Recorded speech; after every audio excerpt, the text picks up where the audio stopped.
Y vamos a conversar unos minutos con con la abogada María Constanza Cipriani Rondón. La abogada María Constanza Cipriani Rondón es la esposa del reconocido e influyente abogado venezolano Perkins Rocha, que fue secuestrado por la dictadura de Nicolás Maduro hoy hace 9 días. Buenas noches, abogada. Buenas noches, licenciado Melgar. Muy amable por su invitación. 9 días después del secuestro del abogado Rocha, su esposo, ¿sabe algo de él? No, la única información que sigo manejando a 9 días de su ilegal detención es que está en el helicoide, en el SEBIN, en un centro de reclusión bajo la tutela del SEBIN. No he podido hablar con él, no he podido tener ni siquiera una comunicación telefónica con él. Fue imputado de 5 cargos gravísimos todos: conspiración, terrorismo, traición a la patria, asociación para delinquir e instigación al odio. Y bueno, fue presentado a la medianoche del día miércoles 28, la semana pasada, con una defensa pública negándosele el derecho a nombrar su abogado privado. En 2 días seguidos fuimos al tribunal a sustituir a esa defensa pública por un abogado privado. Hoy finalmente hubo despacho y nuestra sorpresa fue que ni siquiera nos recibieron el escrito. Entonces, bueno, estamos impedidos de verlos y además impedidos de poder garantizarle el derecho a una defensa privada con abogado de su confianza, que además está constitucionalmente previsto, ¿no?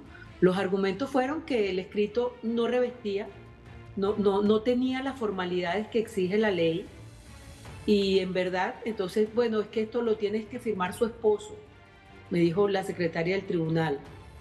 Mi esposo está preso, usted lo sabe, ¿no?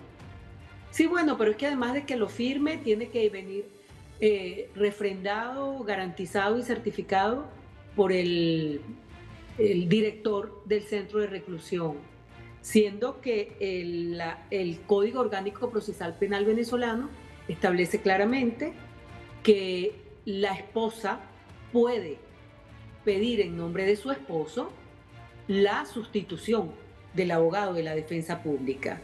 Por decirlo lo menos, ese es uno de las cosas ilegales, írritas, que están sucediendo con el caso de mi esposo.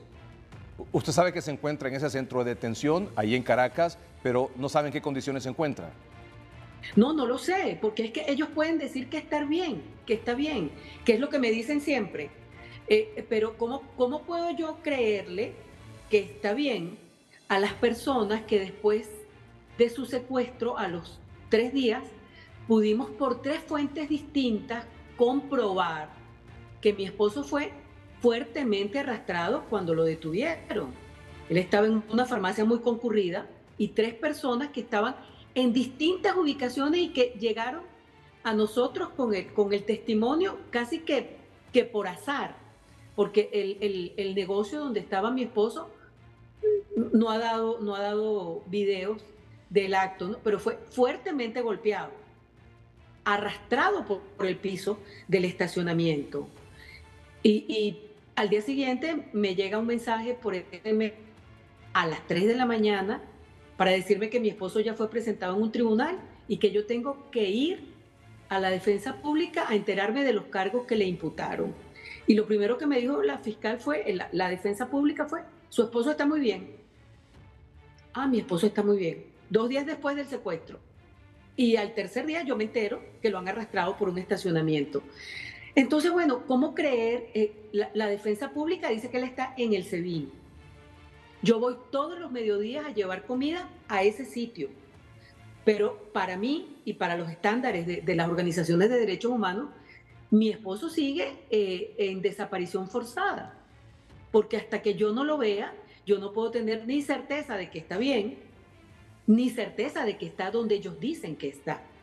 ¿Podría explicarle a nuestros amables televidentes aquí en Honduras por qué su esposo fue secuestrado? Mire, mi esposo viene ejerciendo actos de derecho como abogado desde hace muchísimo tiempo. en el medio de no solamente de la elección presidencial que se realizó, sino ya desde antes, porque pertenece al movimiento que lidera la ingeniero María Corina Machado. Pero yo creo, y que creo que sí hay que establecer la causalidad. Mi esposo era testigo ante el Consejo Nacional Electoral para las elecciones del 28 de julio. Y es público, notorio y comunicacional que a mi esposo, a la señora Delsa Solórzano y a Juan Pablo Caldera, que eran los testigos ante el Consejo Nacional Electoral, el día de la elección no los dejaron ingresar en la sala de totalización. Justamente después de ese evento, se suceden una serie de amenazas acerca de todos los que estuvieron involucrados de una u otra manera con el proceso electoral, y justamente casi a los 29 días del hecho electoral mi esposo es secuestrado con brutalidad por fuerzas del régimen. Entonces, como yo siempre digo, mi esposo no es un político, nunca ha participado en una elección de ningún tipo. Mi esposo ha dedicado toda su vida profesional a ser abogado. Mi esposo comenzó en la función pública siendo asesor de instituciones públicas, fue procurador, fue magistrado de una corte administrativa y ejerce como abogado. Él fue testigo en una mesa electoral. No. En el Consejo Nacional Electoral. En el Consejo Nacional Electoral. Mi esposo representante del movimiento de oposición que lidera María Corina Machado con don Edmundo González. Exactamente. Ya. O sea, él estaba dentro del Consejo Nacional Electoral. No, a él no lo dejaron entrar en el Consejo Nacional Electoral. Ellos fueron a hacer acto de presencia, pero es bueno aclararle a las personas de otros países que les parece increíble que esto suceda, que mi esposo había estado en reuniones previas en el Consejo Nacional Electoral con rectores del Consejo Nacional Electoral, porque de eso se trataba. El trabajo del testigo no es solamente estar para el momento de la totalización, es en las fases previas, para garantizar que ese proceso sea limpio, para que su representado tenga alguna garantía de transparencia.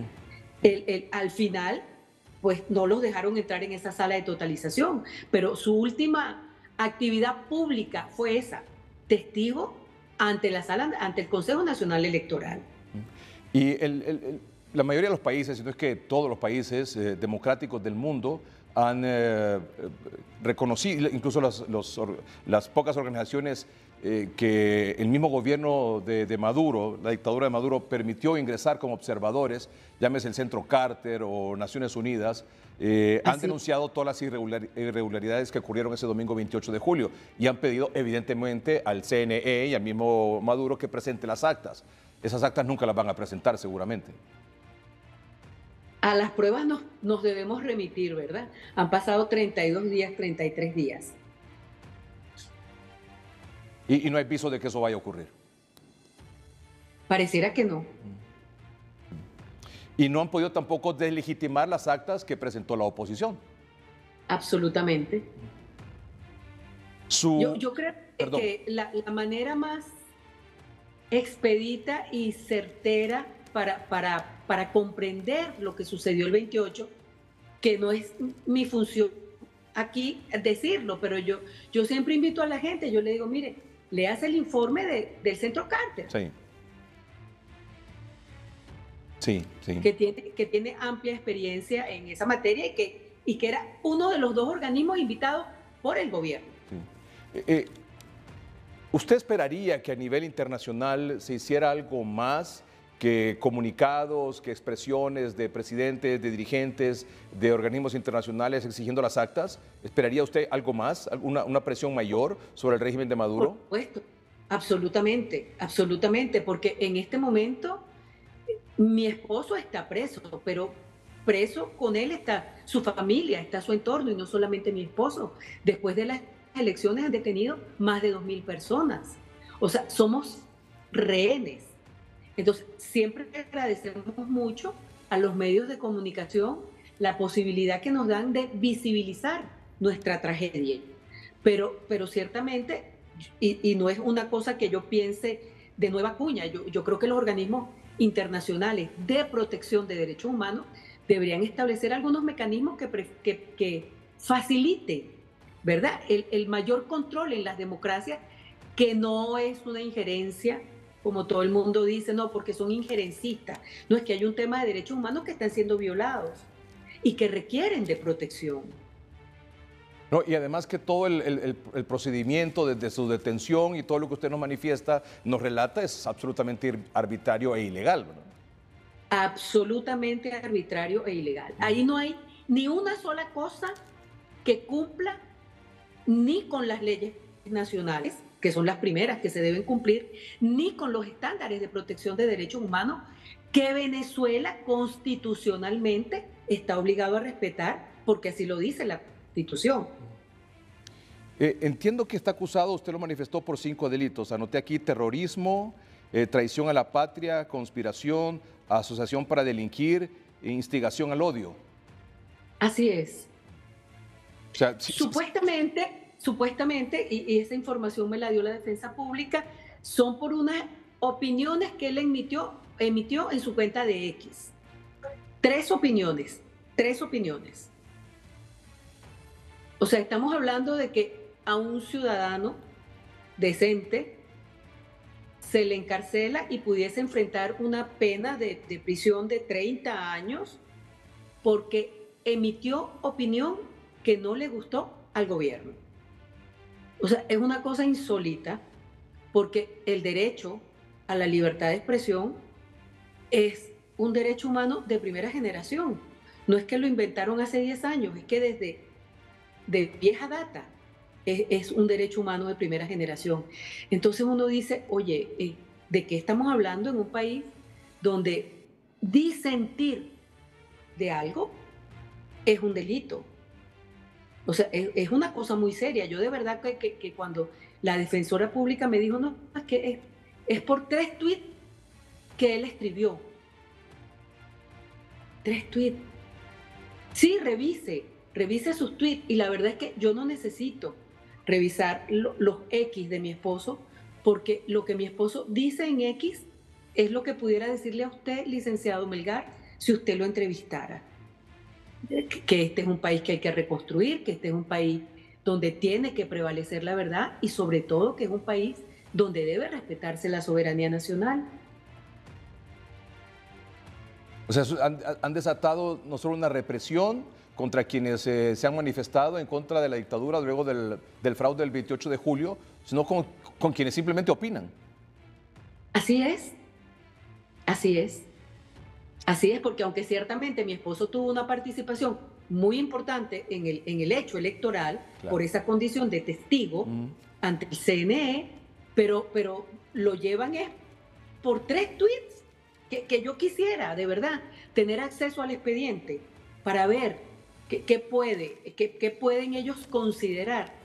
Que un tuit instiga al odio, es conspiración, es traición a la patria. Usted sabe lo que es un cargo de traición a la patria, es cuando uno es casi que es espía de un gobierno extranjero o que facilita que un gobierno extranjero venga acá a invadirnos o a bombardearnos.